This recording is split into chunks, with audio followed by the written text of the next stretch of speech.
Del Evangelio según San Mateo. En aquel tiempo dijo Jesús a sus discípulos: Cuiden de no practicar su justicia delante de los hombres para ser vistos por ellos. De lo contrario, no tendrán recompensa de su Padre Celestial.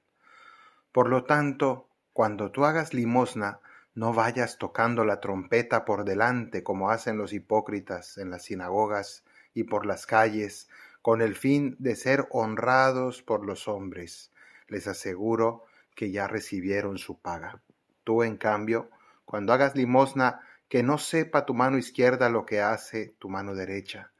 Así tu limosna quedará en secreto, y tu Padre que ve en lo secreto te lo pagará.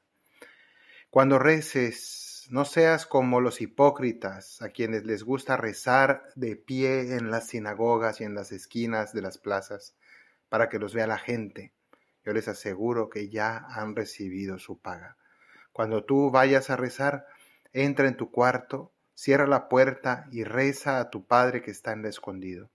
Y tu Padre que ve en lo escondido te lo pagará. Y cuando ayunes, no andes cabizbajo como los farsantes, que desfiguran su cara para hacer ver a la gente que ayunan. Yo les aseguro que ya han recibido su paga. Tú, en cambio, cuando ayunes, perfúmate la cabeza y lávate la cara para que tu ayuno lo note no la gente, sino tu Padre que está en lo escondido. Y tu Padre que ve en lo escondido te recompensará. Palabra del Señor.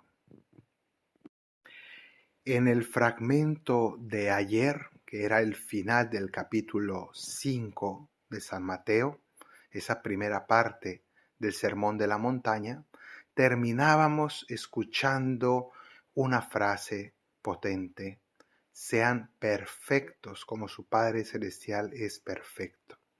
¿Qué quiere decir? Que hay que aprender a amar de manera perfecta, sin egoísmos, es decir, con recta intención y pureza de corazón.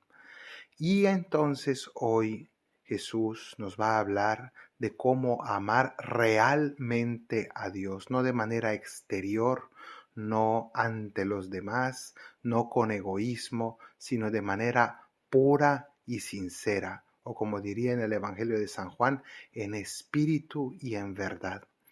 Y entonces nos va a poner 3 ejemplos usando esas 3 prácticas tradicionales de la religiosidad judía que ha pasado también al cristianismo y que son la oración, el ayuno y la limosna. Y en cada uno de ellos usa el mismo esquema. Jesús nos quiere mostrar lo que es la falta de pureza en el corazón, la falta de pureza de intención, las intenciones torcidas y egoístas que se disfrazan fácilmente de piedad, de religiosidad, de una aparente espiritualidad.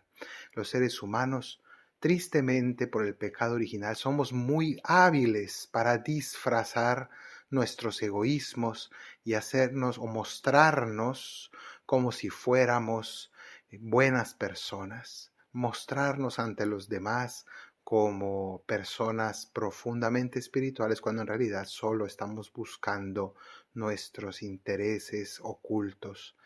Y entonces Jesús nos pone en cada uno de estos 3 temas que nos trata un ejemplo de cómo no debe ser e inmediatamente nos dice lo que sí debe ser.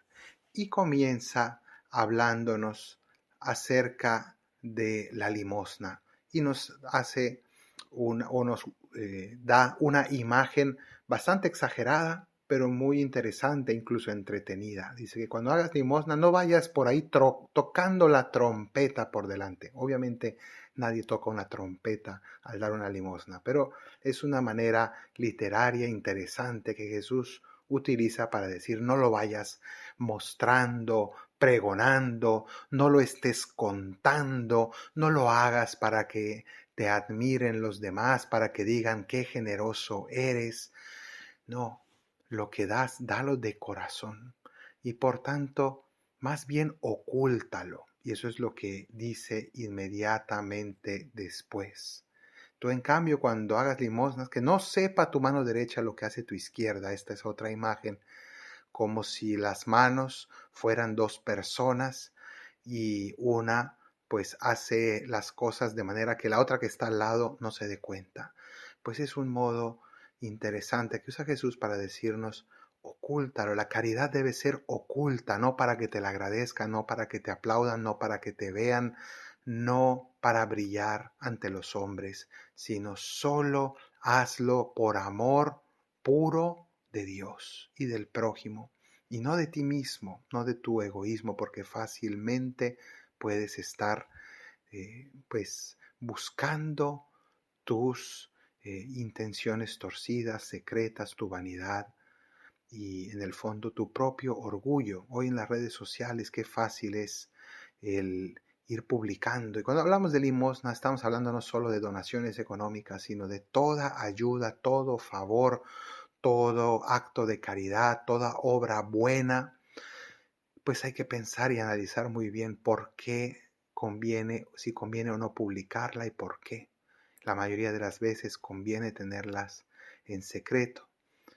Y en otros casos, pues habrá que purificar mucho la intención para poder compartirla con otros por alguna motivación correcta. Luego nos va a hablar de la oración y nos dice que hay quienes lo hacen y en el fondo, pues eso, ir a misa, rezar rosarios y otras muchas obras de piedad y de oración que se hacen sin darnos cuenta muchas veces, pero si nos analizamos, pues para ser vistos, ser considerados, ser tenidos por personas buenas. Y qué frecuente es esto en algunos ambientes o incluso entre políticos que se hacen llamar cristianos para aparentar bondad. Y eso pues es pura falsedad. El cristianismo se vive, sí, pero únicamente por amor a Dios y no para estarlo presumiendo. Testimonio sí, presunción jamás. Y entonces aquí Jesús nos dice: cuando vayas a rezar, entra en tu habitación, cierra la puerta y reza a tu Padre que está en lo escondido. Y Él, que ve lo escondido, que ve lo sincero, que ve lo que se hace de corazón, Él te recompensará. Y por último habla de los sacrificios. Todo sacrificio que hagas, hazlo de corazón y no para ser visto, ¿no? Cuántas veces nos victimizamos y vamos contando nuestros sufrimientos y vamos contando pues todo lo que hemos padecido, y toda esa actitud victimista en el fondo es pura vanidad y es búsqueda de simpatía, búsqueda de ser compadecidos, de ser pues de que las personas nos estén continuamente alabando, animando, compadeciendo, considerando, y en el fondo es pura vanidad. Pidámosle al Señor que nos dé un corazón puro, sincero, que ame de verdad con perfección como nos invita Jesús. Que así sea.